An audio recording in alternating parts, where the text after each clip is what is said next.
पहलगाम आतंकी हमले को लेकर भारत सरकार की सख्ती के बाद अब पाकिस्तानी नागरिकों को 48 घंटे में भारत छोड़ना होगा और ऐसे में सवाल ये उठता है कि ऐसे में पाकिस्तान से आई सीमा हैदर की वापसी होगी या नहीं। वकील एपी सिंह ने बताया कि सीमा की मर्सी पिटीशन पहले ही दाखिल की जा चुकी है। उनका कहना है कि बेटी ने भारत में जन्म लिया है और सीमा की बेटी भारत की नागरिक है। उन्होंने कहा कि सीमा की नागरिकता की प्रक्रिया अभी जारी है।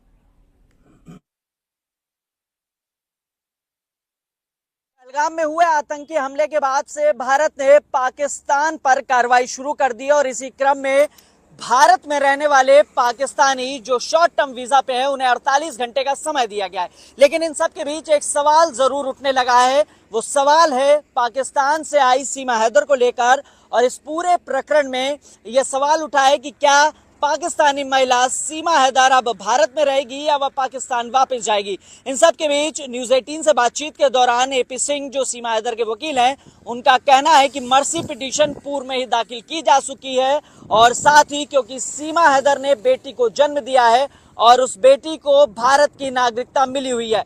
फिलहाल माँ और बेटी दोनों अस्पताल में एडमिट हैं। साथ ही ये भी कहा है कि जो भारत की नागरिकता है सीमा के लिए उसकी प्रक्रिया जारी है और कानूनी दांवपेच में अगर कोई भी डॉक्यूमेंट्स की जरूरत होगी वो भारत सरकार को उपलब्ध कराए जाएंगे।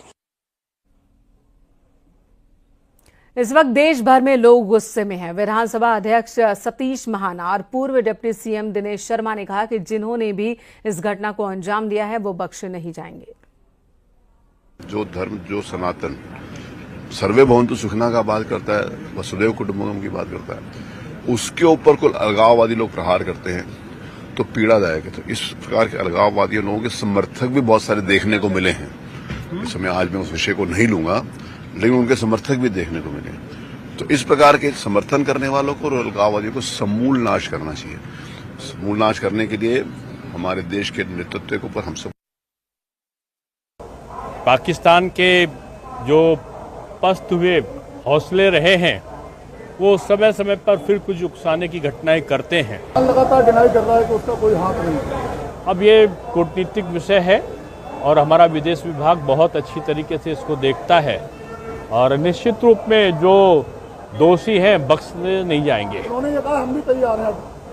अब कौन तैयार है कौन नहीं तैयार है ये तो वक्त बताएगा, लेकिन मैं इतना कह सकता हूँ कि जो भी दोषी है वो जहाँ भी होगा वो बख्शा नहीं जाएगा।